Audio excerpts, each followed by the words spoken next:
All right, very good. All right, good evening, everyone. Welcome to a City Council work session. Today is Tuesday, June 1st, and the time is 5:31, and I'm going to call this meeting to order. In terms of just a quick update, unfortunately, Council President could not be in attendance tonight, so I just want to make note of that.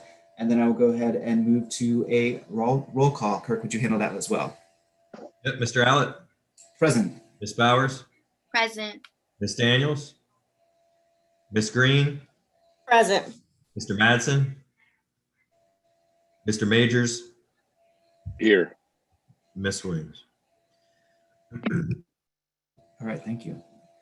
Up for discussion tonight, we have several items that sit within committees, and so without further ado, I will move over to our Public Works Committee and turn it over to Councilmember Majors.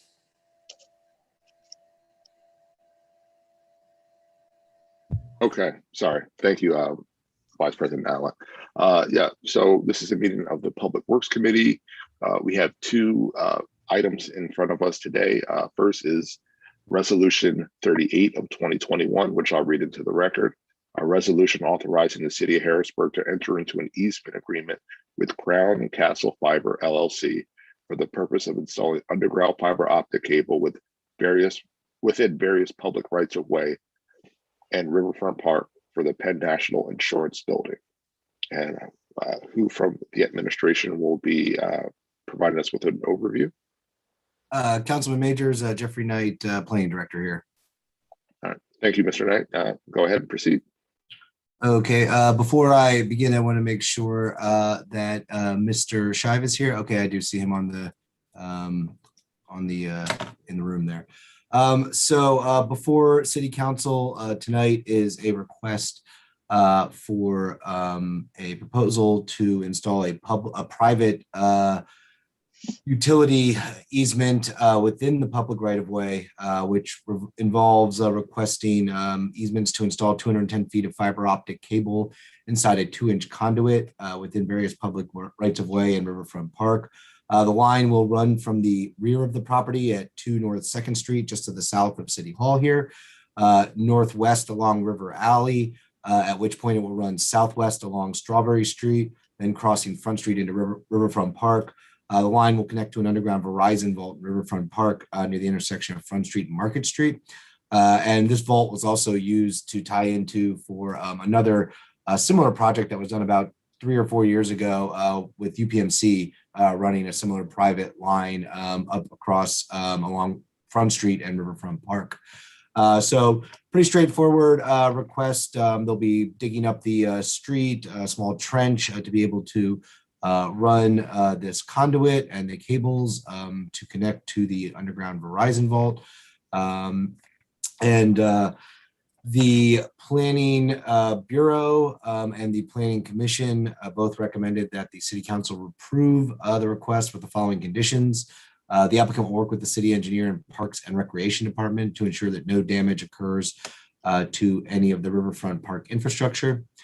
Due to the prime location of the proposed easement, the utility easement fee should be set at a minimum of $4.50 per linear foot. And that comes from the previous review as well. The easement agreement will include a provision that construction for maintenance or repair will not be conducted during preparations for any public events in Riverfront Park or while such events are being held, such as Capona or July 4th Festival. Per City Ordinance 9-103.1, a street cut and sidewalk permit obtained from the city engineer will be required before any work can commence within the public rights of way. And finally, the applicant will contract with a city-approved arborist to ensure that no tree root systems are damaged and no trees are removed for this project.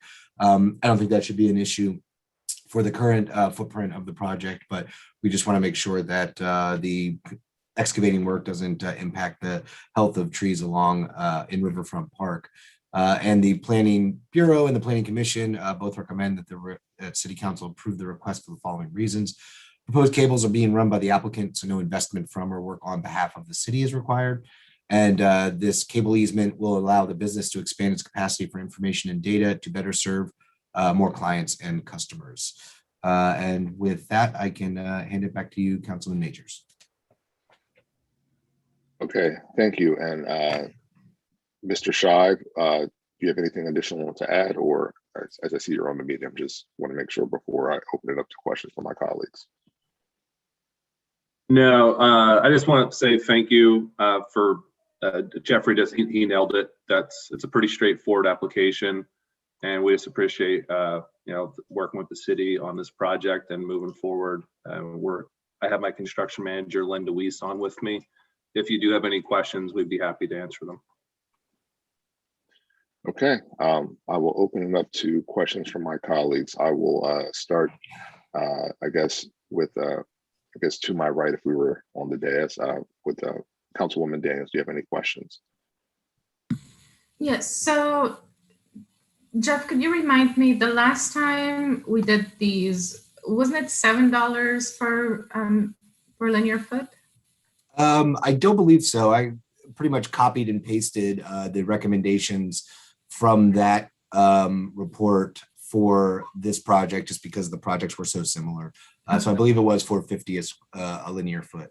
Okay. And the last time I never received a concrete answer on how that amount was calculated by the city. And I believe, oh, sorry, pardon me. I believe Wayne Martin, the city engineer, is here. And I believe that in our past review, he had made the recommendation for that amount, but perhaps he can speak to exactly where that number comes from.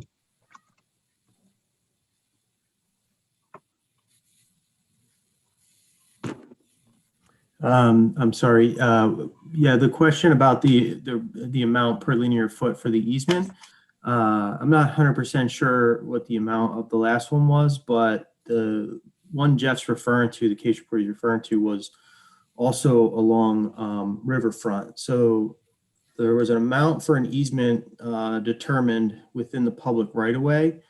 And then because this one was being, or that one was being placed in the park, the amount was increased by a certain percentage.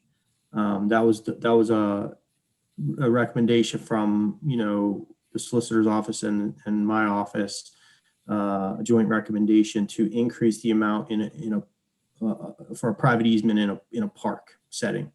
So it's not it's not based on the value of the real estate per se, but it's an increased amount of a previous cost per linear foot escalated for the park location. I'm sorry, I don't have a better answer.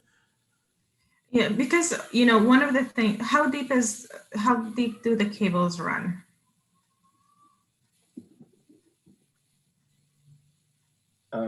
Thanks for the question. I'll let I think Len DeWeese will be able to answer that best. Crown Castle, he's our project manager. Len, are you on? Yeah, good evening, Councilwoman. To answer your question, dependent upon conditions that we encounter during the excavation, minimum depth would be 24 up to 36 inches deep under the travel road surface.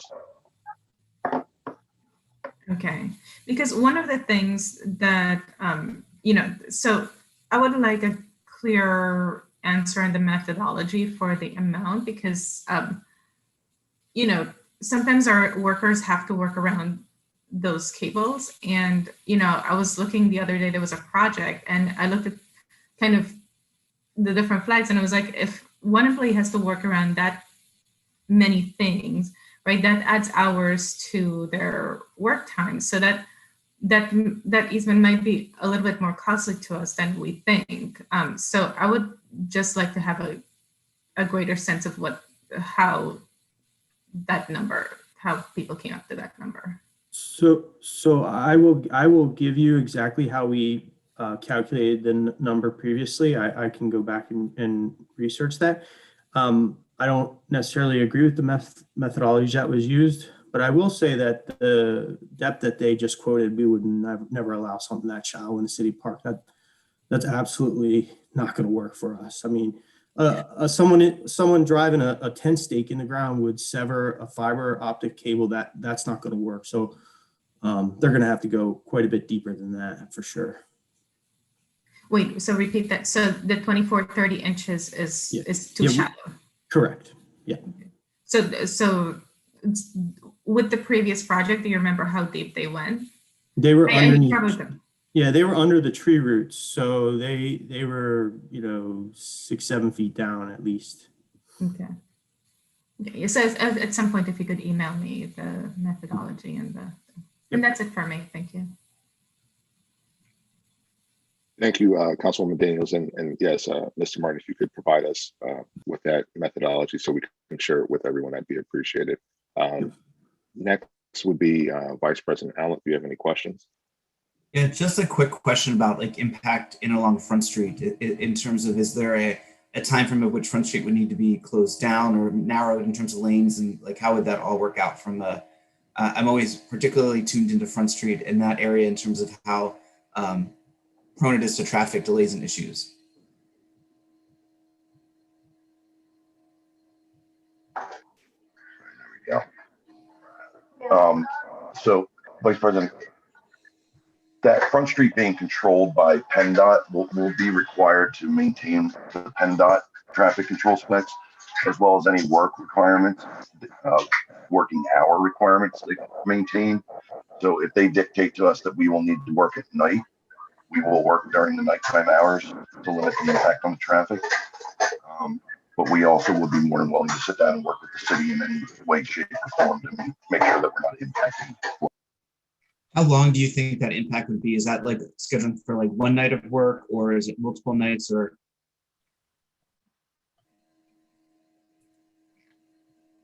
We have a 41-foot trench to cross from, to actually cross Front Street to Strawberry Street. And then from the existing Verizon manhole, it is 80 and about 200 feet. So I would say the impact of that would probably be about two full nights of work. Okay. Okay, thank you. That's all that I had. Thank you. All right, thank you, Vice President Allen, and Mr. Martin. If correct me if I'm wrong, but I believe that the work on the previous line was done at night as well. No, I believe they did that during the day. The typical PennDOT work hours for lane restrictions is 9 to 3. But obviously every PennDOT highway occupancy permit is different. So whatever is called for in this case, PennDOT would dictate those travel restrictions, since Front Street's a state route. Right. Okay. All right. Thank you. Next would be Councilman Madsen. Any questions? No questions for me. Thank you. Okay. Thank you. Councilwoman Green, any questions? The one question I had was answered, so no questions for me. Okay. And Councilwoman Bowers. I don't have any additional questions. Thank you. Okay. Thank you. I have no further questions. I had no questions as Councilwoman Daniels asked a couple of the questions that I was looking for. So, Mr. Martin, if you could provide us with the methodology for the cost of the easement, and I guess I do have one question. If we do have an issue with how they're planning to run those, how deep the depth of the cables, how will that be addressed prior to us?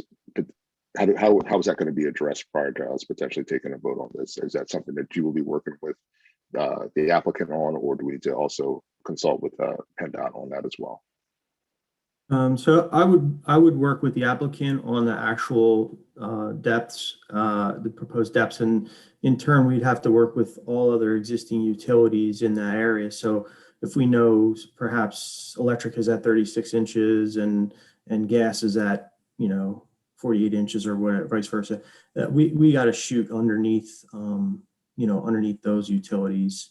There's also water, sewer, city electric, and multiple fiber optic cables running through this area. So we'd work with the PA one call system and the developer, and the applicant on selecting a proper depth. They may even have to do core samples of those utilities if we can't get depths from them. So It could be done during the permitting process, the actual depth, if the easement is approved by council. Okay, all right, thank you. Yeah, so, but if you can get us the methodology from the last easement and then the methodology for this easement, that'd be appreciated. If there aren't any additional questions from any members of council, I would ask that we place this for a vote at our next legislative session, but also want to receive that information from you, Wayne, if we can get in before our next legislative session. Yes. So thank you there. And then next we have Bill 4 of 2021, which is an ordinance amending the City of Harrisburg's official traffic control map pursuant to Chapter 3-109 of the codified ordinances by converting Monroe Street from two-way to one-way operation between Verbeck Street and Hurst Street. And I believe that is Mr. Martin. I think you're up on that one.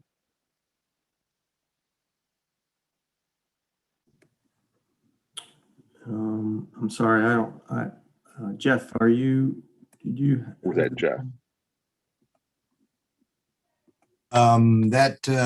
The bill number 4, 2021. Bill 4. Yeah, was not reviewed by the Planning Bureau or the Planning Commission. Just for an FYI on the notes from the administration, they kind of put you as the point of contact. Yeah, they put you as the point of contact, Wayne, on that one. That's why Okay, I apologize. I was not made aware of this this bill prior to today. I could. Oh, okay. Well, look. Hold on. Let me just go through here. Said I'm just looking through it now, and look, I don't want to put you on the spot if you're not prepared to discuss this, and I think seeing as though we will have a few additional meetings within the month of June, we can move this to our next work session, which is dated for, that will be I guess at this point the 15th, and then we can we would still have at least 2 additional meetings prior to our summer recess. So as long as there's no pressing issue to make this change, we can move it to our next work session. Again, I want to make sure that you're prepared to discuss the matter. So I do apologize, council member. This bill has been around for multiple years. I should be well aware of it, but it sort of sat stale for a while. This was actually proposed, brought to the city of Harrisburg by the school district, and they were having traffic flow problems associated with the school, but buses and drop-offs. The study was conducted by Wilson Consulting as part of the Hurst Street Accessible Route Project, which has already been completed, was completed several years ago, but the one-way conversion had not been had not been acted upon by city council. It's still two-way to this day.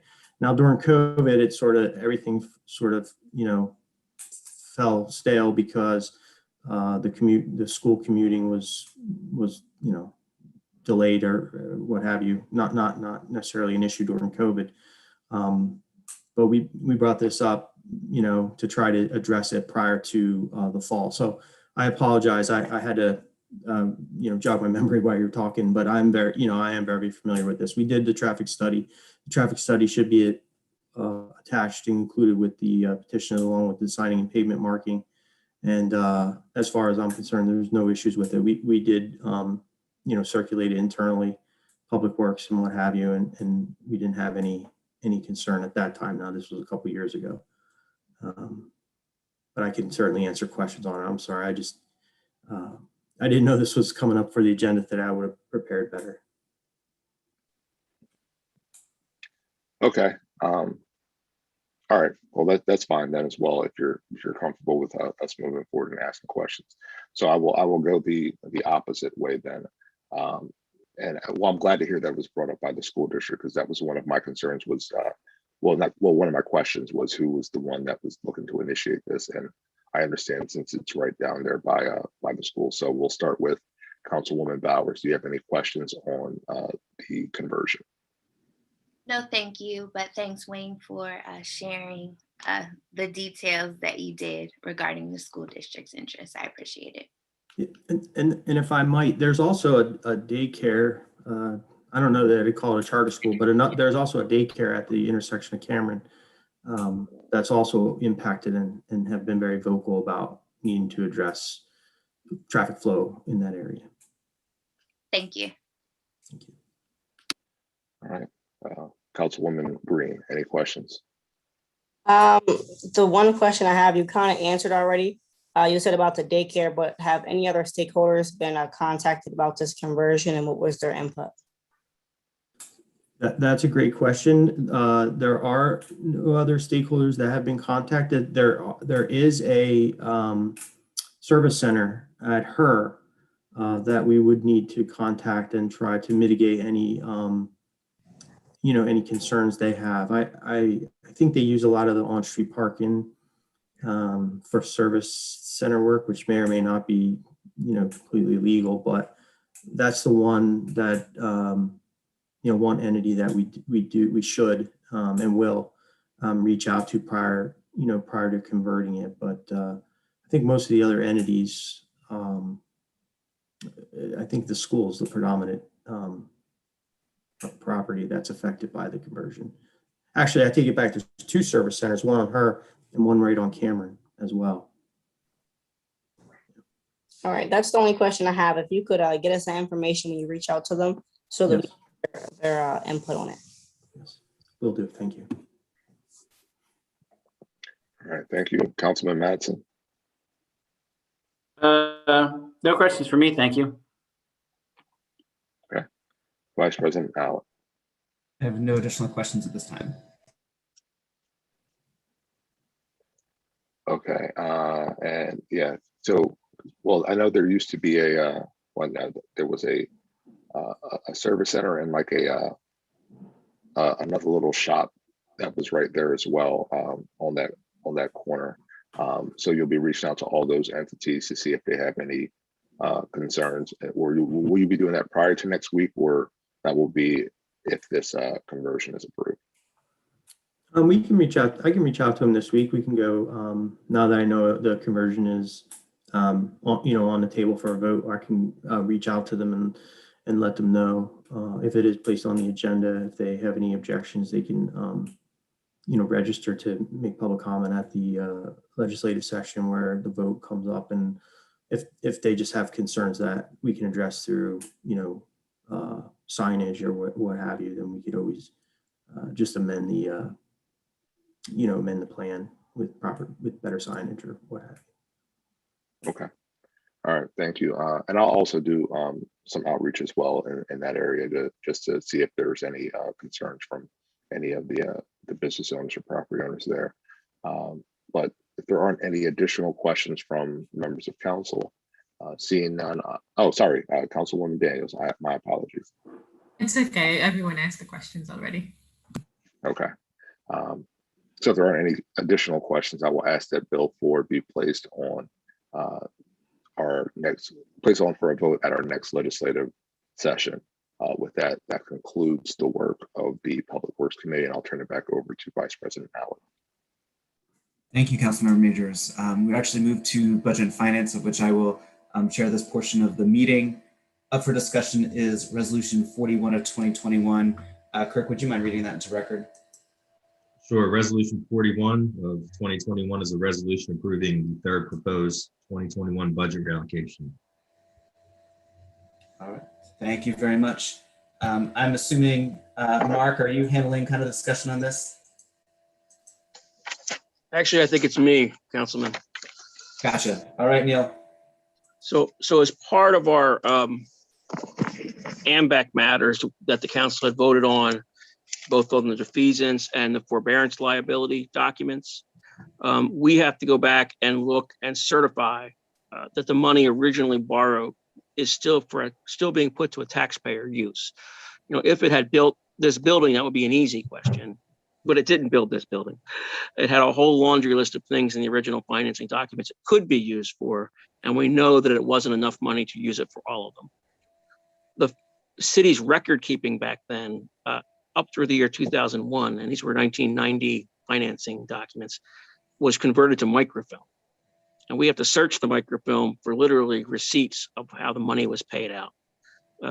And the only way to do that is really to do a conversion to digital of those finance documents that are in the finance office.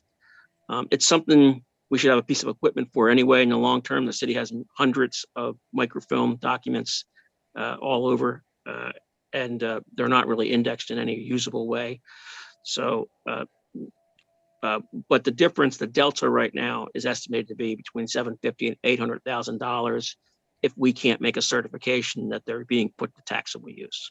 So it seems like it's a wise use of funds to buy a piece of equipment we would eventually have anyway, and use it to start transferring microfilm, at least in the finance side, for the years at issue, which are about 92 to 96 and 97 at the outside, to actual searchable optical scanning documents that we can then search and see what monies were spent out of those funds back then. So we have had out of the Law Bureau 2 presentations and 3 quotes for such equipment, and the range is all over the place, but for good reason. The equipment is not that different. It's really what they can do and the speed. We've had quotes for somewhere around $8,000 up to $80,000. And we have people coming in doing demonstrations. We've had 2 done so far. And the big difference is the speed in which it can be done. The cheaper ones can do like 33 pages a minute scanning off of an old piece of microfilm. The microfilm disc, some of them hold up to 10,000 pages. That doesn't seem to be very pragmatic in terms of scanning and then converting after they're scanned. The higher end one does, I think it's 500 pages a minute that it can do. And then we can run them overnight to be optically transferred into searchable documents on the computer. We're still working with IT to make sure that's all doable in our system, but we wanted to get authorization to get the equipment related to this, just so we can be ready to keep moving through the process. Otherwise, we cannot certify that the money was put to public use and still at public use. And that has a lot to do with how money was spent in the 90s, frankly. So. Just a few quick questions on that too. In addition to the type of equipment that we end up getting as part of this, do you see an increased need for manpower to be able to, like, who would actually be responsible for initiating the scanning? Because I'm not, like, I guess I'm trying to understand what is involved from just a people-to-people involvement with that. So unfortunately, it's going to be the Law Bureau right now. And as many, if we need more warm bodies, but it's one piece of equipment. I think we can have up to 5 users on the license. And basically someone's got to put a tape on the machine, let it run through the scan, wait for it to be done, take another tape, the next one, put it in the machine. And at the end of the day, someone's got to set it up to convert overnight to optical scanning. The next morning, someone's got to check on it to make sure that it actually works. So right now we are still in that observational stage where people are showing us what their equipment can do without actually interacting with city equipment yet. But we are trying to keep it moving because of the inability to certify the taxability or the non-taxability status for these forbearance bonds that we're dealing with. And it's not a forbearance bond, forbearance agreement related debt is actually technically what it is. So it's all theory at the moment from my perspective, but we're going to have as many people work on it as we can. But at the moment, it looks like the Law Bureau is going to be doing it because the Law Bureau is the one that's got to ultimately certify one way or the other that it's taxable or non-taxable in terms of the bonds being issued. And do you have any concerns about, I mean, we're talking about a period of which we all can attest to the fact that record keeping was maybe not up to what it should have been. So going through this process and spending money on this, what is the likelihood or concern that we would not be able to truly certify that that is indeed true to be able to get that? I think what we'll be able to certify is that some of it is plainly put to uses that are still taxable. Okay. And we're going to have to come up with a best estimate with some backup document as to why that our estimate is at 20%, is at 80%. The list of some of the projects on the original list are things that we know would not still be taxable, for public use of it. The Whitaker Center's on there for some contribution of the money. We don't really know if it was used or not, that money. One of the buildings that's Marketplace Harrisburg building across next to the Hilton is on there, and that's now privately owned. But it's also a ton of projects related to streets and parks all through it. And what I generally know from having done some of the financial history is it wasn't enough money to do all the projects. So we don't know which of the projects this bond issuance paid for. And that's really the question. So we know there's some public, some non-public. If it was mostly used on City Island, it's easy. If it wasn't mostly used on City Island and streets, but in these other buildings, it gets more complicated. And it's possible we will not be able to ultimately make a good faith determination based on the record. But right now, we can't really see the record. Gotcha. So you don't know one way or the other. Right now, if we do what we do, it's an $800,000 additional expense. Yeah, I know. I get that. Yeah. So that comparison. Yes. If they told me it was 70,000, I would have said, I think we're going to spend that money. But it seems the work is worth it for $800,000. Okay. I will turn it over to questions from my colleagues. We'll start to my typical right on the dais and begin with Councilmember Daniels.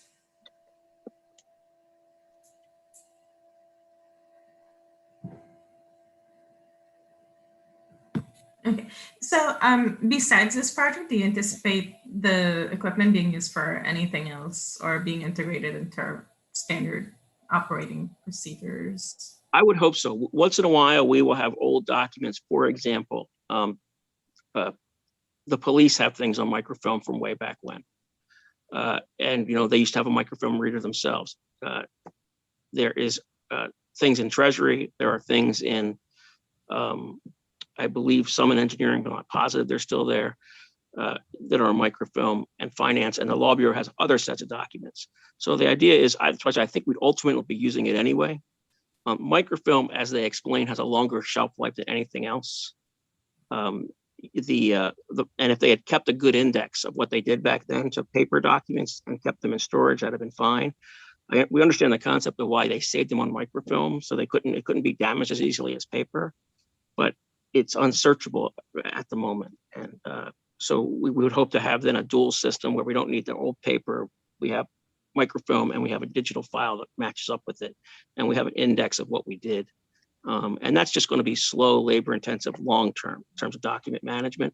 But we've needed to move to a better document management control system for a very long time. And, we've put it off for many reasons, usually economic. But we're sort of forced to do it or make a financial decision to take the hit and not do it. And the city's repeatedly made the decision to take the financial hit over the years, one thing after the other. So we think it's a good idea to move it forward and then be able to use it for a number of years. Whether it's resaleable, if we actually get all the microfilm the city owns, and I think it's hundreds and hundreds of these discs where they're all converted. At that point, the city may be able just to put it back out on the market and sell it used out there in the marketplace on the other side. And speaking of that, what's the lifespan of the equipment? I'm sorry, but I do not know. I think it's got a 3-year warranty to start with, but the one that's been sitting in my office for 6 years that I've got, it was another part of the building, is probably 40 years old. So. And that's it for me. Thank you. Thank you, Councilmember Daniels. Moving over to Councilmember Majors.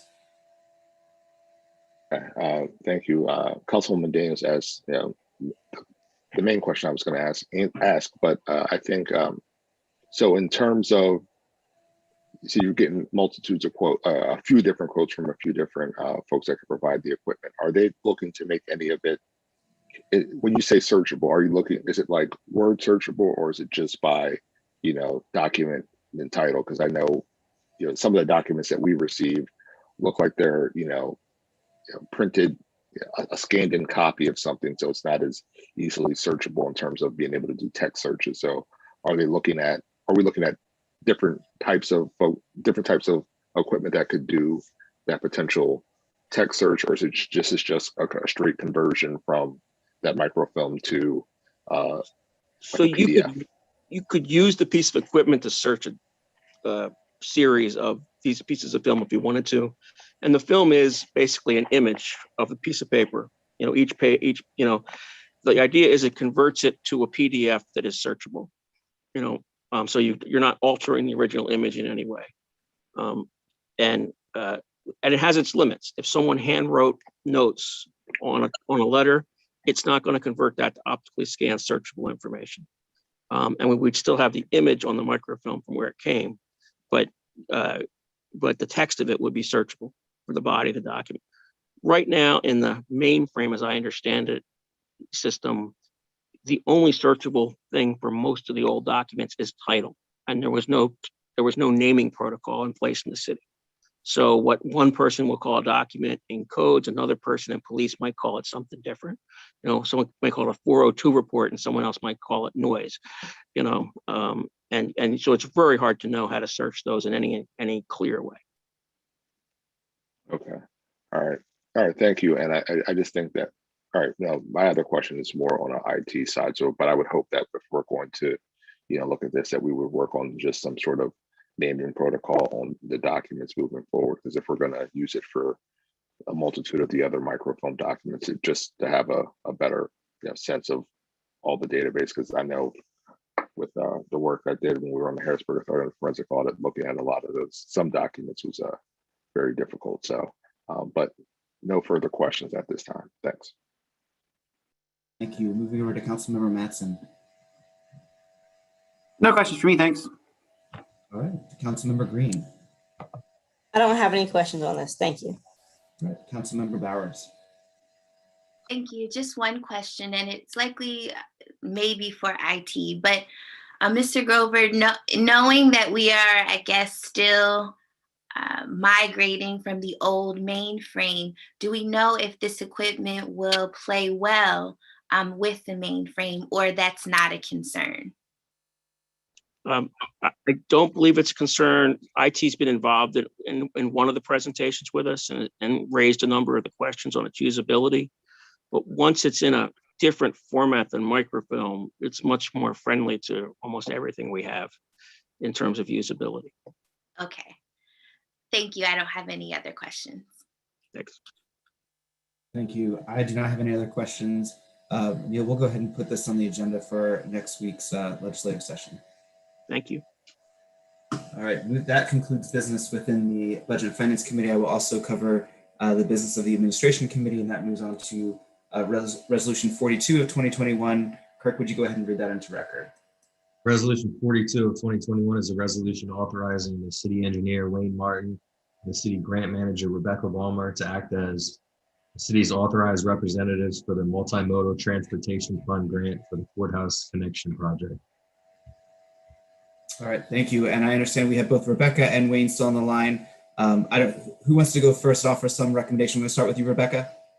Sure. Yeah, so this is more of a procedural thing. These are online applications now, and actually we have to acknowledge and sign the documents online as well. And there's only space for a certain number of signatures.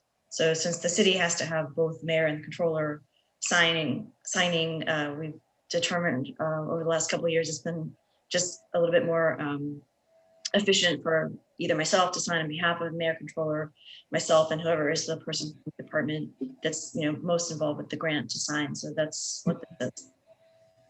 So with that in mind, your signature is doing what? Is it approving like transfer funds coming in at this point, or signing off on funds that have been used to satisfy the grant? Or is it both? So right now, there are no funds have exchanged hands. It's at this point, it's just to actually execute the grant documents on behalf of the city. Gotcha. And then they're executed, then it's usually me who goes in and does the drawing down of the funds, and I submit the compliance reports and the invoices and canceled checks and stuff like that. So that internal process would still go through with the controller's office at that point, correct? You're just merely signing off procedurally from the grant side of things. Am I understanding that correctly? Yeah, so it is procedural just for me to sign off on these things. When it comes down to actually drawing money down, that usually only requires me to do it. And it's we have a certain amount of grant money from this grant. and it's only eligible for certain, grant eligible purposes underneath the project for the grant. And then I submit to DC, in this case, DCED, for reimbursement request. I submit the invoices that we're asking to be reimbursed for, proof that we've paid them. So that's the canceled checks. But that stuff generally just goes through my office. It doesn't usually get viewed by the controller or the treasurer. I work very closely with accounting because that's either from accounting or treasury that I get the canceled check images. Okay. Very good. And Wayne, did you have anything that you wanted to add onto that, knowing that you're another signatory to this?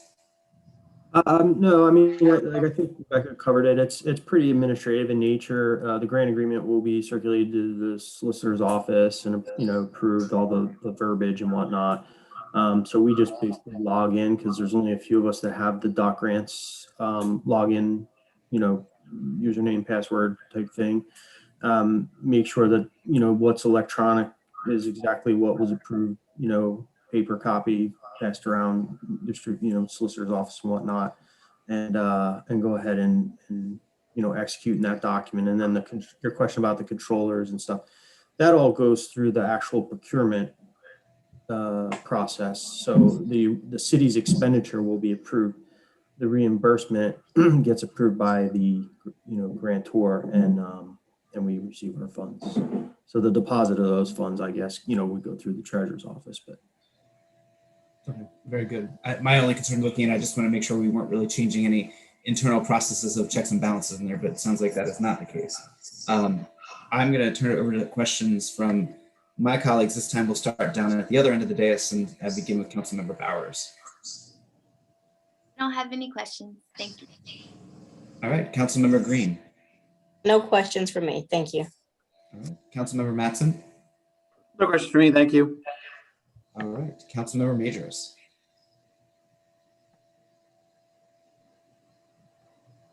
Sorry, no questions. And Councilmember Daniels. No questions. All right, thank you. All right, we will see no further questions. Did you have I just wanted to raise one related issue. There is an ordinance being adopted around for electronic signatures that may ease this process in the future, where we simply get an ordinance on the books that council approves on how to do these digital signatures in a more routine way, so we don't have to keep coming back to do this. But there's sample such ordinances now floating around amongst municipal lawyers on how to address this recurring issue, because we have no choice but to electronically deal with the agencies. So, right, fair enough. And so that's something that's kind of forthcoming once you've identified a best practice for how to. Yeah, we don't want to invent it. We want other people to invent it. Us just use it. So, I hear you. So, all right, very good. Well, we'll go ahead. We'll move this onto the agenda for our next legislative session. That actually concludes the business of the Administration Committee. So I am going to turn it over to Community and Economic Development and Chair Mattson. So the floor is yours. Vice President Allen. The first item for the Community and Economic Development Committee is Resolution 43. Mr. Petrowski, could you read the resolution into the record? Sure. Resolution 43 of 2021 is a resolution approving a preliminary final land development plan to convert the existing 10,920 square foot building, formerly the regional headquarters of the Salvation Army, located at 1122 Green Street, to a 16-unit apartment complex with associated off-street parking. Okay, very good. And who is present from the administration to go over the plan? Councilman Madsen, Jeffrey Knight, Planning Director here. Okay, is the applicant present as well? Yes, Jonathan Bowser from IDP. Okay, thank you. Welcome. Mr. Knight? Okay, so as Mr. Petrowski noted, this project involves the conversion of the previous headquarters of the regional headquarters of the Salvation Army at 1122 Green Street into a 16-unit apartment complex with associated off-street parking at 2 lots at 1210 Green Street and 1114 Penn Street.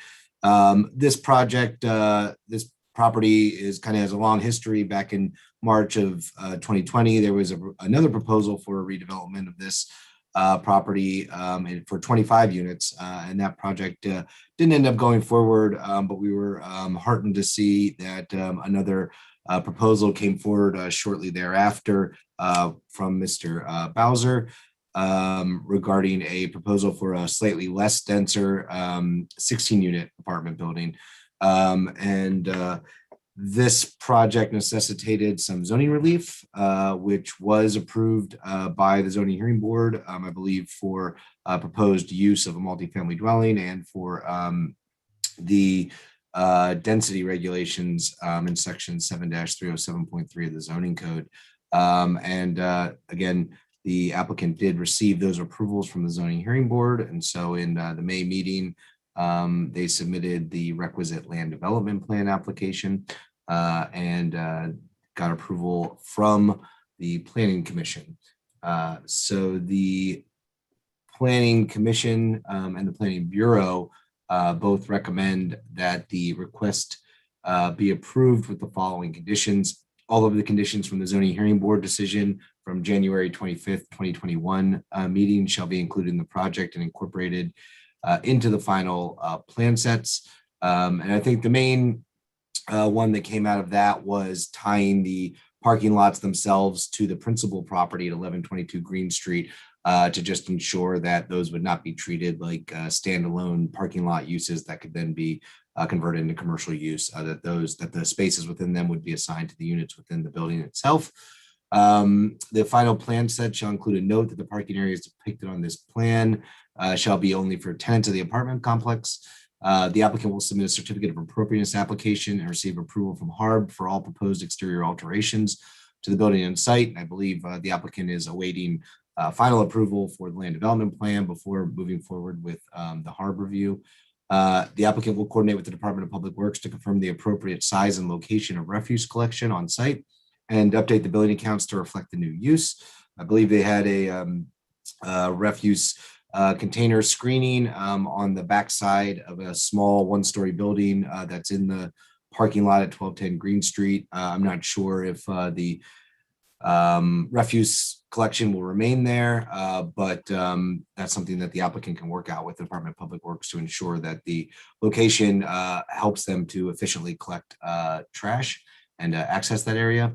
The Planning Bureau recommends improvements to the surface parking lot at 1122 Green Street, including the removal of impervious surface and installation of new plantings in the corners of the parking lot, which vehicles cannot access, and the removal of the barbed wire fence atop the parking lot fence. So as part of the project, the applicant has provided kind of an updated parking lot plan that shows new lining for the existing parking lot at 1210 Green Street.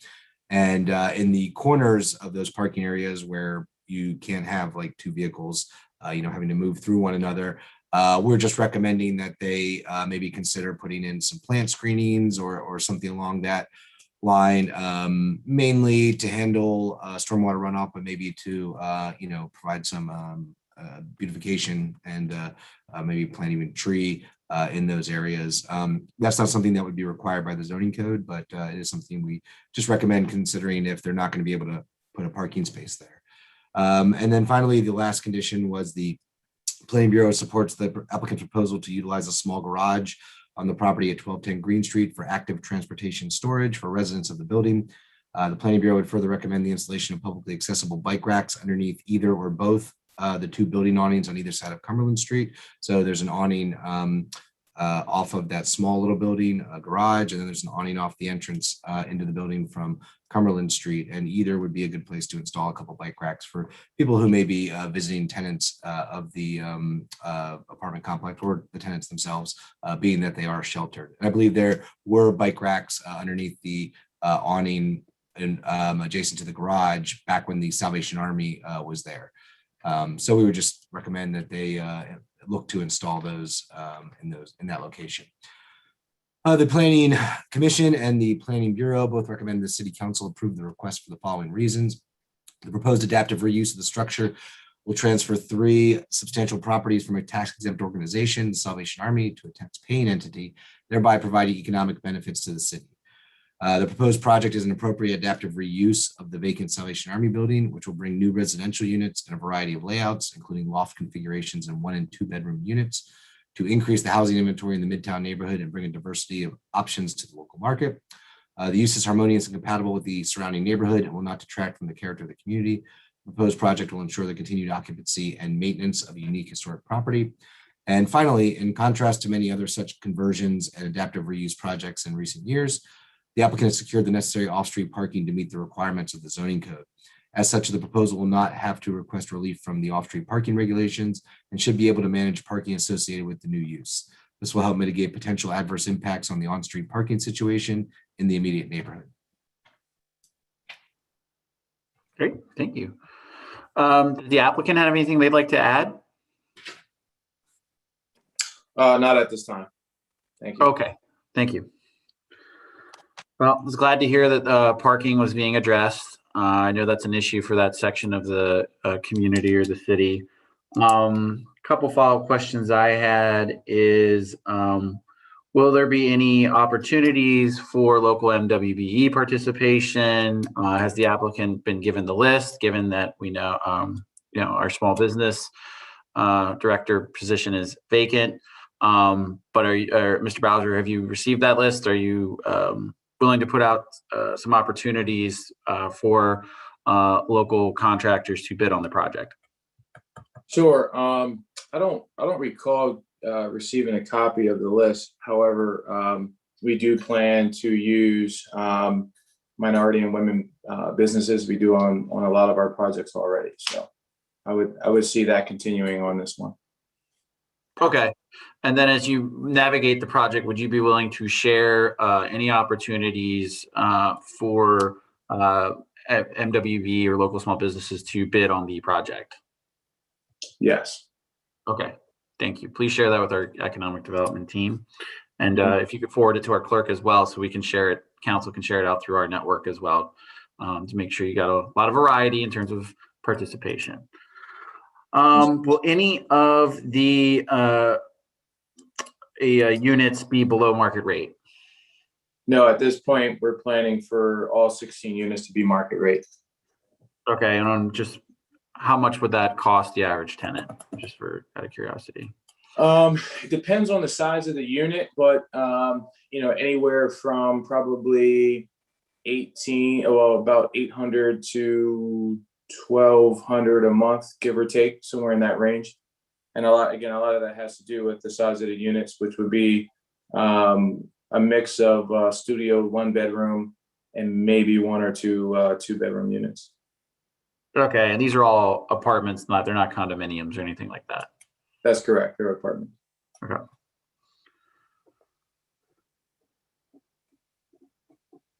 That's the only questions I had for now. This one seems pretty straightforward, but I will open it up to questions from my colleagues, and because it's regarding some housing, we'll start with Councilwoman Bowers.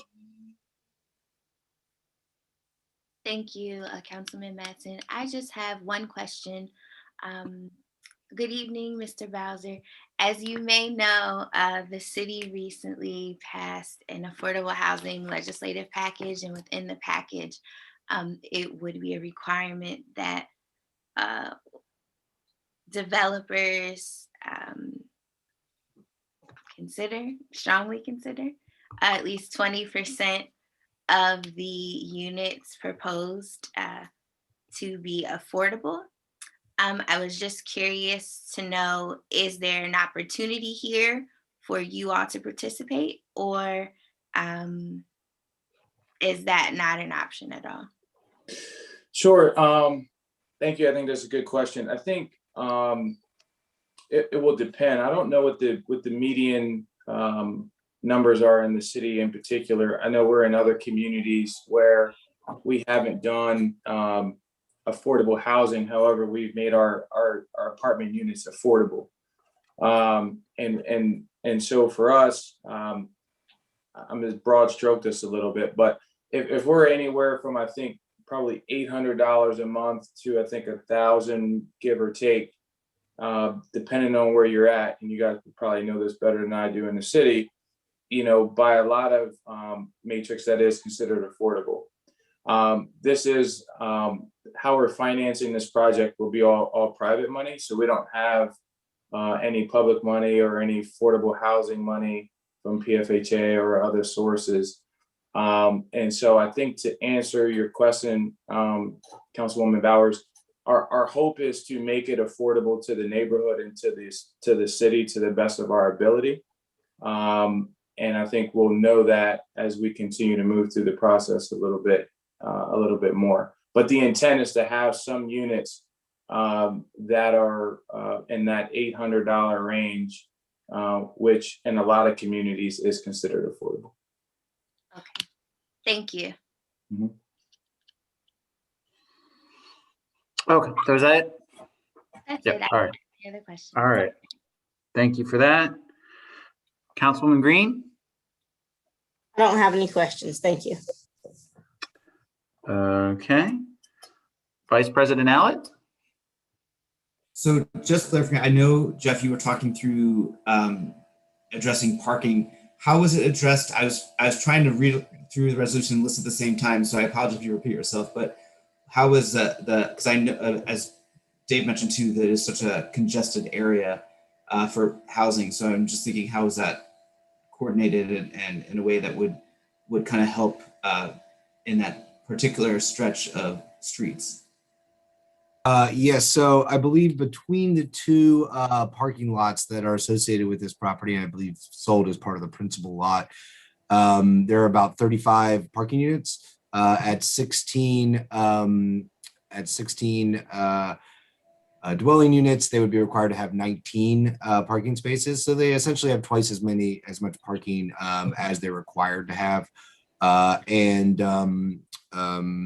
Again, the zoning hearing board sought to assuage concerns about, the lots being used as like commercial lots, selling to nearby residents or whatever, by having those tied directly to the primary principal property at 1122 Green Street, and ensuring that the spaces were only reserved for tenants and their guests. Okay, that's all I had. Thank you. Thank you. Councilman Majors? Yes, thank you, and hello, Mr. Bowers. How's it going? One question I did have, or I guess it's my understanding that you did some community outreach regarding the project. I just want to get a sense if you've heard any what the input from the residents that would be surrounding that area has been to this proposed project. Sure. Good afternoon. So as Mr. Knight said, we did have to go through the zoning process and through the zoning hearing board, which required us to post a notice on the building, and then I think also post a notice within a certain radius within the building to homeowners, which we did. And I know in addition to that, we were part of several community groups that held roundtables or forums via Zoom for us to also have that platform as well to talk to residents. We're there probably once a week, if not a little bit more. So I've gotten a chance to either talk to a lot of the neighbors directly. They've called me, they've emailed me, and I think we've been very responsive, knowing that a lot of their concerns were in and around parking. I think that, once they were able to realize that, we have anywhere between 35 to 37 parking spaces, which would allow for 2 parking spaces per unit, plus a little bit of overflow for visitors, that put them a lot at ease. So that seemed to be their major concern, was the parking situation, because, we see it when we're there even during the day, that parking is really a premium in that neighborhood and on that block. I think a lot of the neighbors were happy to see the building get converted into a use. So that way the building just can continue to sit there vacant.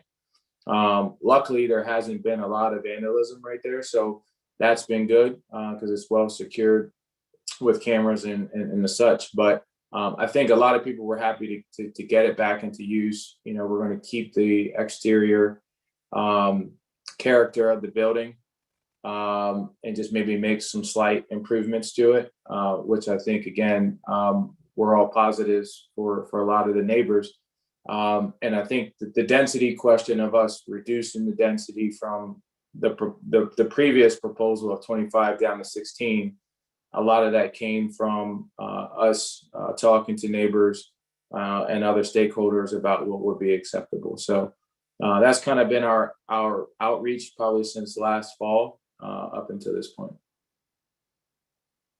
Okay, thank you. Yeah, no, I had an opportunity to talk to a few residents, and I think that was one of the one of the major things I heard about was about the parking, and having those spaces available did really address a lot of the concerns I had initially heard from some of the residents. And also glad to see that you reduced the density. I think that's a good size for that, and glad that we're looking to put this building back into to use. I know there were a few different projects even before the residential, the initial residential proposal that didn't go through.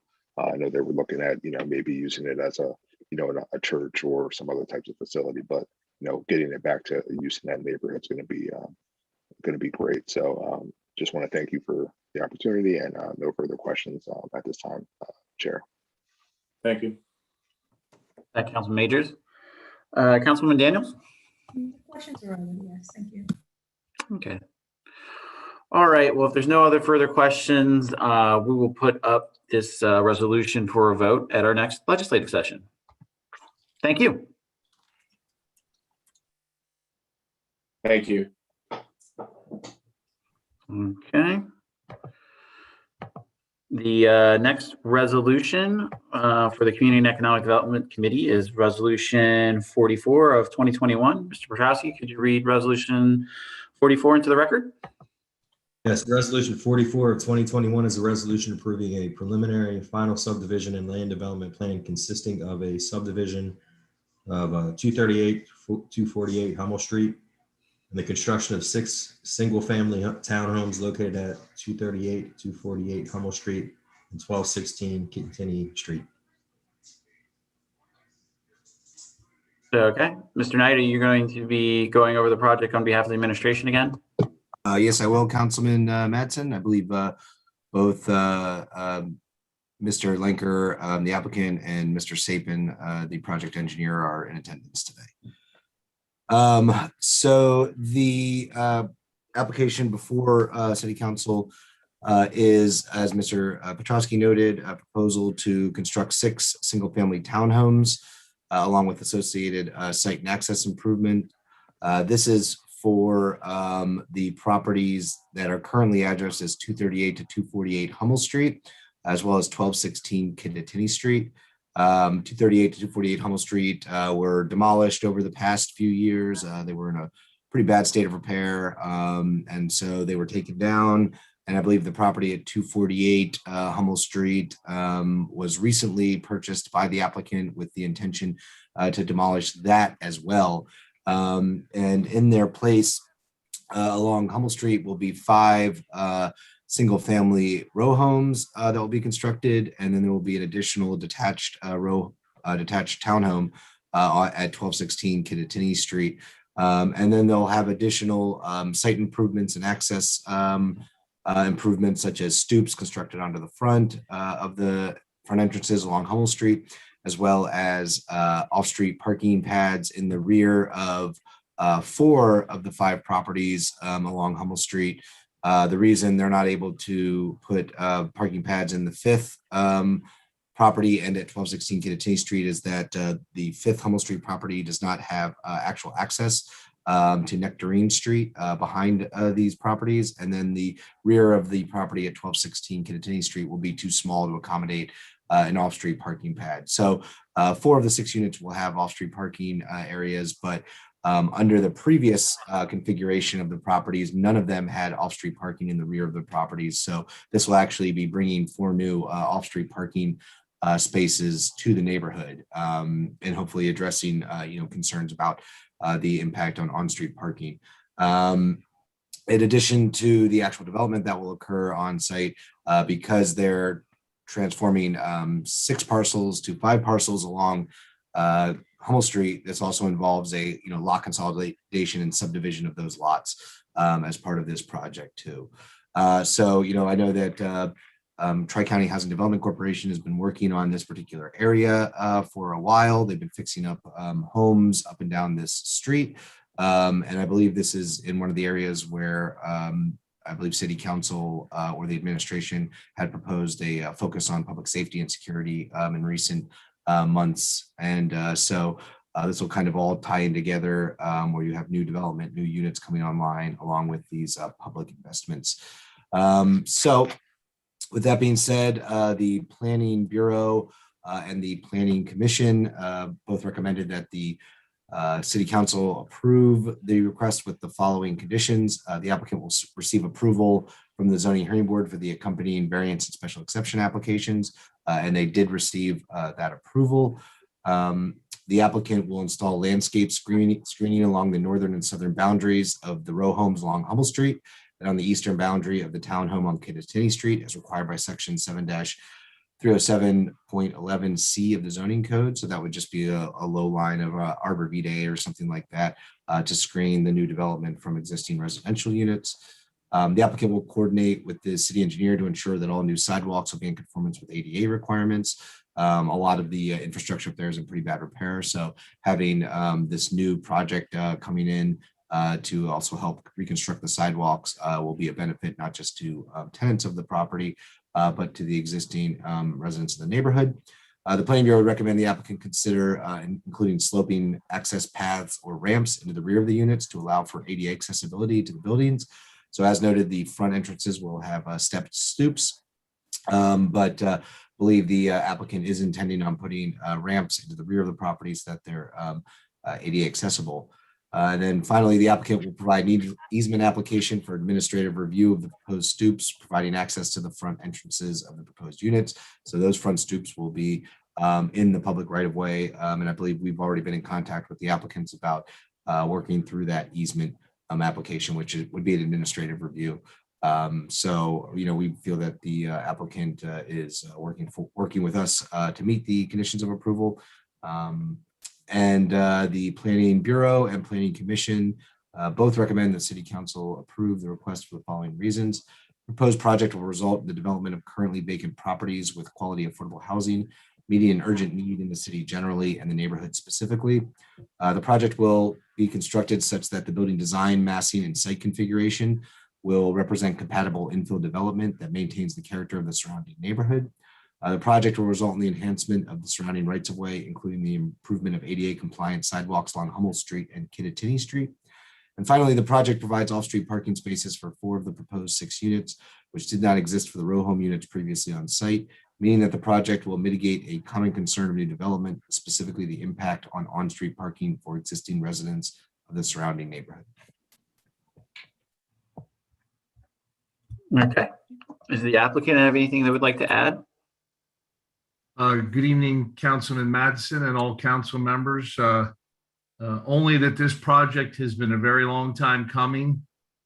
We had some issues with acquiring one of the key pieces to this property, 248 Hummel, that Mr. Knight referred to, and we just actually did acquire that a few weeks ago at the Dauphin County Sheriff's sale. There's a lot of work that's gone into this project. We received substantial funding outside of the city. We received a $500,000 grant from the Pennsylvania Housing Finance Agency, and we also received a $500,000 RCAP or RACB grant from the Governor's Office of Budget, which Senator DeSanto was very helpful. And of course, if you recall, everything we do is for low to moderate income families. These are all home ownership, and they will be made affordable to the residents that qualify for them. I want to thank council for its support on the South Allison Hill safety proposal that Mr. Knight referred to, because these new units will be the beneficiary of those security cameras that we will be putting up along with the other homes across the street that we have rehabbed. And that is 4 to date that we have homeowners in, and we're working on a 5th now. So we're anxious and excited to be able to get this project started in a very challenged neighborhood. Thank you. A couple questions for me. What is your definition of affordable, just so council has an understanding of that metric? Just to refresh everybody's memory, we have been serving as the Community Housing Development Organization, or CHODO, for a number of years. And we are required to serve 80% or less of the county median family income. So nobody over 80% can qualify for these units. And what's that median income? Well, right now for a single person, 80% is right around $47,000. Okay. That's the max. That would be the maximum gross income. Okay. That's defined by HUD and the income limits provided by the county. Okay, understood. And then second question is for local NWBE participation. Is there a plan for outreach and to have an opportunity for local contractors to bid on the project? Yes, similar to what Mr. Bowser said, yes, we do look at that. I will tell you, because of the challenges in this neighborhood, and there's been quite a bit of construction that's occurred already. The Harrisburg Housing Authority completed those 3 apartment buildings. We are giving very serious a look at doing modular construction because of the amount of theft and other issues in this challenged neighborhood. But we will certainly entertain the minority contractors and have an outreach. Okay, if you could let council know when there are opportunities so that we can forward it through our network and make sure folks have an opportunity to bid. Be happy to do that. Great, thank you. That was it for my questions. And again, because this is dealing with housing, we will start it with Councilwoman Bowers. Thank you, Councilman Madsen. Good evening, Mr. Lanker. I just have, I guess, one follow-up question. I know some of the homes that you've done previously have benefited from participation in the LRTA program and other programs. I'm just curious to note if these 6 single-family townhomes will participate in LRTA as well. Absolutely, Councilwoman Bowers. It's the only way we're going to sell them, quite candidly. So okay. They all will be enrolled in, when we take out the building permits, they will all be enrolled in the city LRTA program. Okay, thank you. I just wanted to clarify that and note and remind everyone, I guess, that the LRTA begins with the construction of the home, not when they move in. So I just wanted to clarify that. And then the notification would come from the county. I don't have any other additional questions. Thank you again for clarifying too, that you all support both low and moderate income residents. You're welcome. Yeah, just to follow up to that point. Yeah, if we could just make sure that potential owners of these homes know what their responsibilities are and those facts, because we've had some issues in the past with some mixes and miscommunications with that caused some heartburn with some. Yeah, I know. I've dealt with them. Yes, I'm aware of that. Okay. All right. Thank you. All right. Councilwoman Green? I don't have any questions on this. Thank you. Vice President Allett?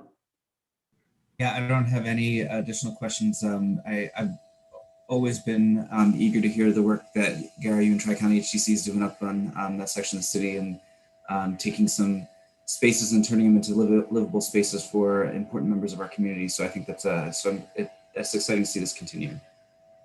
Thank you. Council Majors?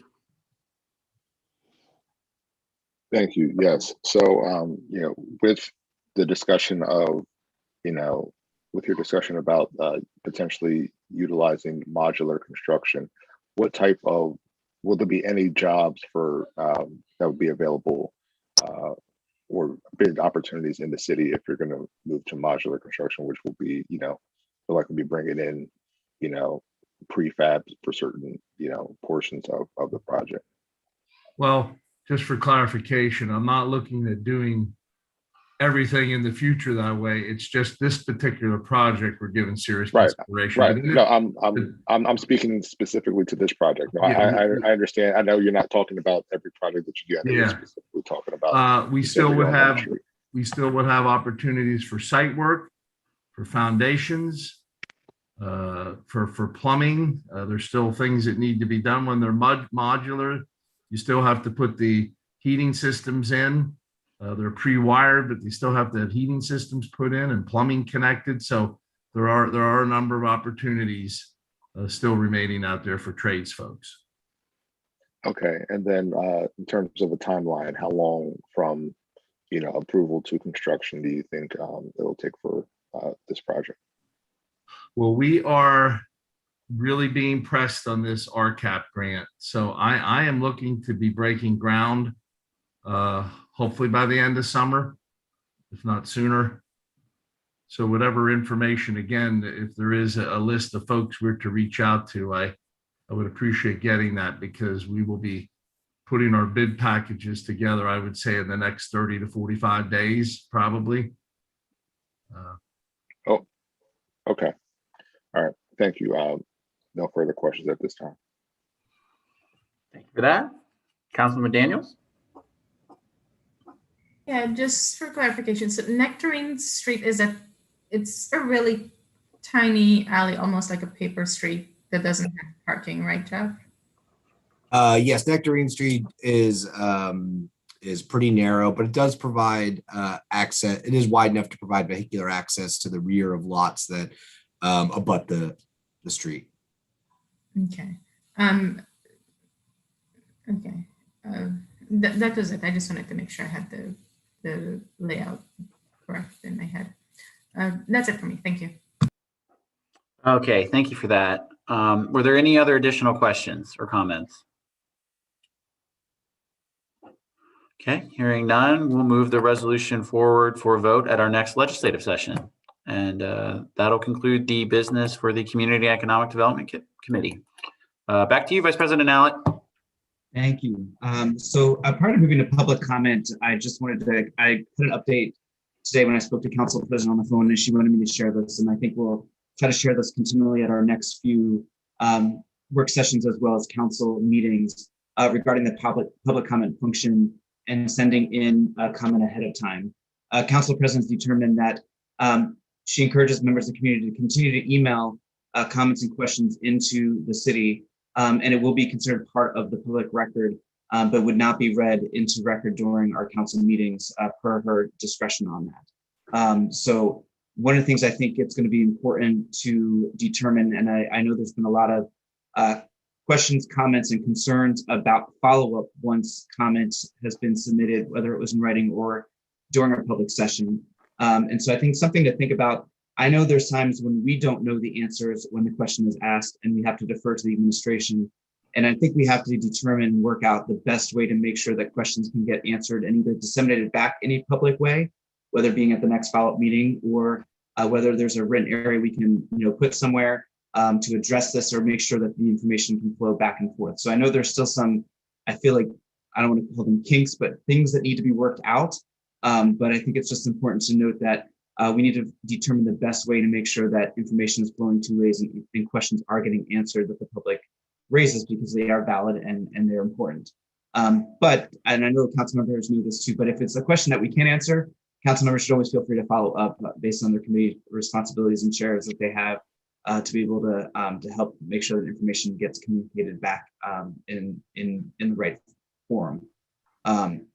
One last thing, there were some questions about that I thought would be important to address. There's a question as to why the public comment is either at the beginning or the end of a meeting, and that why is it different?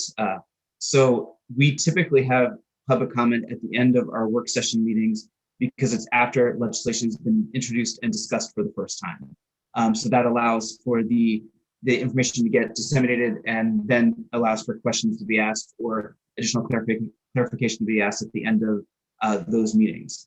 Now, conversely, at our legislative sessions, we typically have public comment in the beginning of the meeting, or towards the beginning of the meeting, I should say. And that is typically to allow for public comment one last time prior to something that would be voted on. So certainly it does not limit the type of public comment can occur. A lot of times at work sessions, we have public comment that's not specifically about the legislation that's being discussed. And the same might be true at our legislative sessions. But know that the reason why the order has been determined the way it is to be able to kind of follow the introduction and then the dissemination of legislation, and then also allowing comment prior to any legislation getting voted on. So I just wanted to offer that information just for general consumption. And I know and definitely need to do a better job of continuing to communicate the how and the why, and to continue to refine this process over time to make sure that we can ensure that both our meetings are as accessible as possible, as well as the exchange of information can occur more than just a one-way, and certainly kind of revert back to two-way, and making sure that people's questions do get answered in a timely fashion. So with that being said, I do want to turn over to public comment for the evening. And Kirk, do we have anyone who is looking to make a public comment at this point in time? Yes, we have Sheila Dalford who has her hand raised, and I don't know if I'm promoted for allowing her to talk. It's not working. If I could have some assistance with that. Can you hear me? Yep, we can, Sheila. Oh, great. Okay, good. Good evening. First of all, good evening, City Council. Mr. Petrosky, thank you for allowing me this opportunity. For council, let me state that I was a participant, a quiet observer of this evening's meeting, and I appreciated the insight on the initiatives that you discussed. My question is perhaps not made specifically for a response in this venue, but it has to do with the disparity study and the question of next steps. Mr. Allett, your wonderful explanation of the manner in which you take questions helped me clarify that this perhaps is best a question that is best suited for next week, but I'd like to ask it in any event tonight, since I'm here and you're here. And the question is simply that it was my understanding that pursuant to the proposal that came forward from, I guess, the city administration to city council, pursuant to the discussion that was had, my presentation, and that the procurement director for the city and the discussion with city council, it's my understanding that the proposal was in fact approved. We are still in a bit of a holding pattern because we have not yet been able to complete the process of getting the memorandum of understanding actually executed between the parties. It's my understanding that that the holdup is around the rebudget process. My work in state government makes me somewhat familiar with reallocation processes. I not worked in municipal government, so I'm not as familiar with that process. I would just like to say that my board, Impact Harrisburg, met today and asked me to inquire of you if this very important initiative from our perspective will in fact be moving forward, and if so, is there anything that we can do to assist in that process? Thank you very much for this opportunity to bring this to your attention. Thank you, Ms. Lewis. You're welcome. I'm going to put my hand down now. So there you are. Very well. Yes. All right, Mr. Petrosky, do we have additional public comment? Excuse me. Now, if anyone else would like to submit a public comment, if you could please raise your hand and I will unmute you, and then identify yourself for the record, please.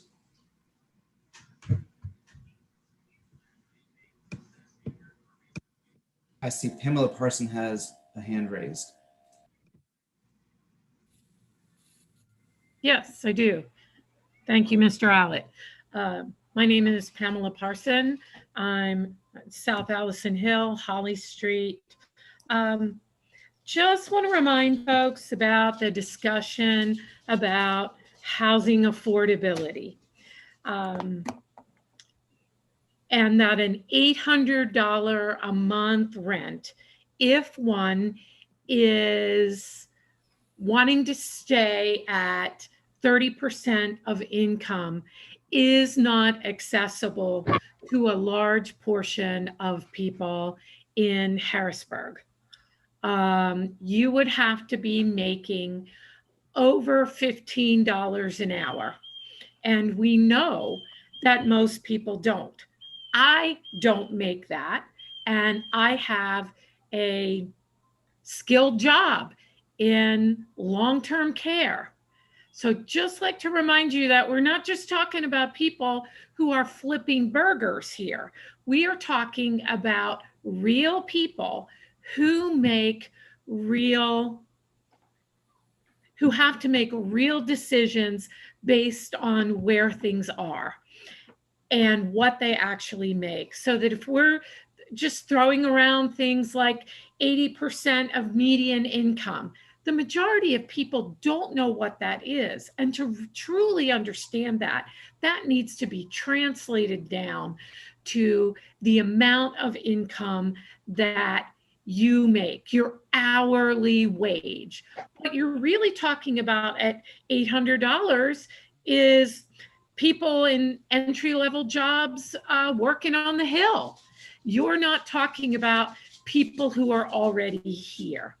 That is designed for the people who are going to be working at the new federal courthouse. And just know that that is a choice. And I thought when we passed this affordable housing legislation, that would have a requirement. But I just heard that, you know, could you do that? We want to encourage you to do that. And that's kind of crap. I mean, we spend more time in this city talking about parking and making sure that we have adequate parking for projects than we do about whether or not those projects will be affordable. Thank you very much. Thank you. Do we have additional public comment? If so, please raise your hand at this time.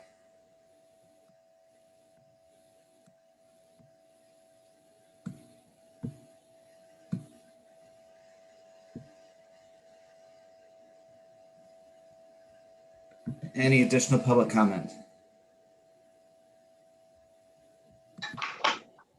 Kirk, am I missing anyone at this point? No, I don't see anybody. Okay. Prior to adjourning, Wayne, are you still on the line?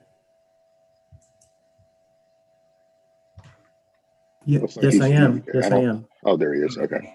Sorry. Thank you. I got an email, Wayne. I'm going to forward it to you. And I saw this play out on social media. There's a lot of the work being done, I think, by UGI on Penn Street. And they put up the no parking signs, but there's no times, dates, or anything to it. They're just blank signs that say no parking. And so there's a number of questions as to when, why, what are they looking at, and what they're dealing with. Yeah, so I'm glad you brought that question up. So UGI is doing the street restoration on Green and Penn. For whatever reason, I think it has to do with enforcement. The our city parking enforcement do not put dates on the signs and do not want us to put dates on the signs. Having said that, they also have to put those signs up in advance of the no parking. So I can, let everyone know that work is not scheduled until Thursday. And the contractor will then post their own signs and provide flyers of when, when that work is being done. We also send out a mass email when the street is closed. So we will put that in, tomorrow's Wednesday. We will put that in on Wednesday, that Penn Street, 4 blocks, I think it is, of Penn Street will be closed for paving operations. I mean, if there's any suggestions how we do, how we can better, notify residents of these changes, I'm all ears. But we've tried post indoors, and we get complaints that it's a 4-unit apartment building and the first person there takes the flyer off the door and doesn't share it with the neighbors. And we put it on the window, windshield wipers, and we get complaints that, it blew off or whatever. So Right now, the current process is the city park enforcement will post it in advance. The contractor will then mobilize and start moving equipment to the site the day before. They will post their own signs. It'll say UGI on it. And then the city will push out the email, and also we have a website that shows all the closures, and that closure will say it's for paving operations. So that's how the current process works. And the contractor for Penn, I talked to him today, he did agree to put flyers out for Green Street for tomorrow. We were fortunate enough to get a hold of sort of a group of folks that have mass email or text strings or whatever, all the neighbors. So we were able to get that, message to them. Okay, thank you. I appreciate that. And I just looked at the chat screen one more time. It does look like we have one additional public comment. Kirk, would you enable, I think it's Loretta Barbie Dare. Sure. You are here. Greetings and good evening. Can you hear me? Yes, I can. Thank you.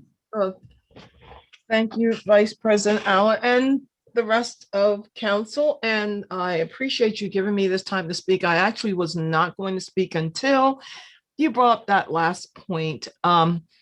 For those who don't know who I am, my name is Loretta Barbie Dare. I live in Summit Terrace, and I'm the new president of the Summit Terrace Neighborhood Association. And Mr. Martin, I'm glad you're here because you're probably the person who can answer this question.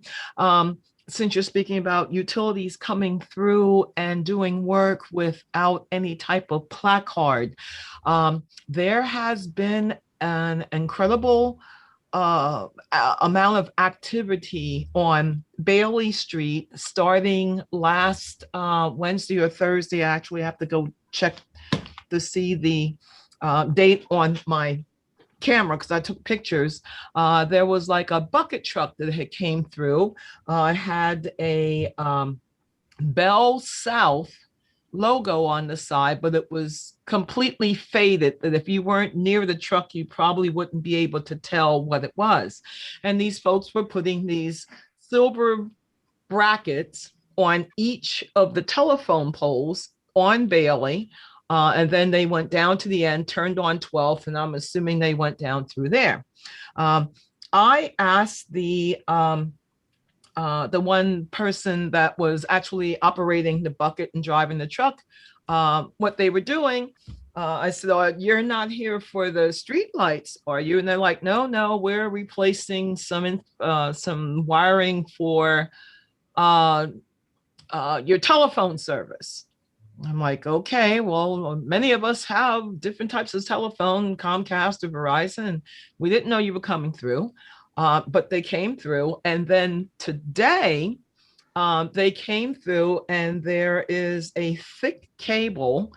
I would estimate, I didn't go up and touch it, although I can tell by looking at it, it is like some type of communications cable, possibly 3 inches in diameter, that's now hanging in like a scallop pattern off of these hooks, low enough that people who are walking along the sidewalks and things can actually touch them.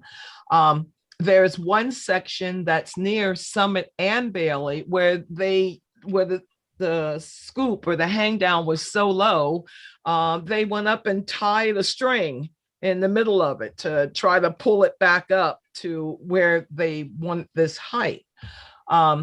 Another neighbor actually saw them earlier this morning when I was on the other side of the neighborhood while they were doing this on Bailey, asked them what they were doing, and they said they were replacing electrical lines.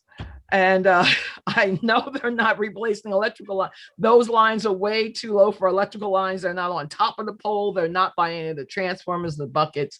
So this is probably still a continuation of this. I don't know if it's an improvement or a changeover of the telecommunications that's going on here in the Summit Terrace neighborhood. Since I had 3 other neighbors ask me today while I was out doing my walk about what they were, I did not know who to ask. However, when I was on my way back home, I saw a vehicle that said traffic engineering department, come down Bailey, turn on Summit. I was actually trying to get their attention because I'm still waiting for my handicap placard, so I have some place to park here. But they didn't see me and they went off, and I was wondering, one, if you know what this what these cables are. By the way, they stopped in the middle of between Summit and 12th Street on Bailey, and they left a large wire spool about 8 feet tall on Bailey in front of one of the neighbors that lives on Bailey, so that they can't get into their driveway where they usually park. So I was wondering if you knew what that was. Why was no one up here notified? And when will they be completed with this? Mr. Martin. Can I answer that, council members? I don't actually have an answer of who that was. Most of the poles in the city are owned by PP&L. PP&L enters into attachment agreements with third-party attachers such as Verizon, Comcast, CenturyLink, Shentel Communications, XO Communications, and there's probably 100 others. The only way we would know is to ask PP&L, and I can certainly do that and get back to you. But I'm assuming you're correct that it's either Comcast or Verizon is most likely the culprit there. But the city would not receive any notice of attachees without asking PP&L. But I can certainly do that. Well, I appreciate your honesty and thank you for that, because I was a little curious if there's and there's a lot of children that are out playing in the streets and they're looking at these like, hey, I can hang on this and swing. And I mean, this was probably noon, 1 o'clock-ish today. I got back home just in time to listen to the council meeting, and the spool is still there. There is no yellow flags. There are no cones saying, don't park here. There's no do not touch. Understanding if it is like telecommunications, that only carries about 4 volts of electricity, so it won't electrocute you. But it is a little disturbing for the folks that are over on Bailey and 12 because they have no idea what it is. So I would appreciate it if you could. And then you can reply back. I believe the email should be attached to my name there at the Summit Terrace Association @gmail.com. I'd really appreciate it, and I'm sure the neighbors would appreciate it. And then we'll have a contact to get in touch with you to find out. Myself and 4 other neighbors here who have asked for handicap placards haven't received them. And that's what your truck, when it came through here today, I was thinking, oh, they're going to start measuring for these, but they just kind of came down Bailey. I don't know if they looked at the work that they were doing, but they came down Bailey, turned on Summit, turned up Walnut, and left the neighborhood. So just a question. And the UGI information is actually what made me ask this question, because UGI came through here with the same, I'm going to use the word arrogance, that they were supposed to come through here and do this. And I understand that the city did not, or didn't, they knew of the work, but they didn't issue the permit. So it kind of went uphill to the state to find out what and why they were doing this here in our ACOD neighborhood. So I appreciate any information that you can find out that I can share with our neighbors. Thank you again. And thank you, council, for indulging me in this question. Thank you.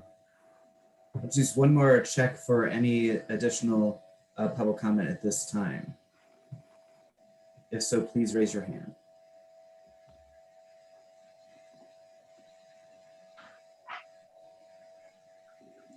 All right. Seeing none, may I have a motion to adjourn for this evening? Moved. In a second? Second.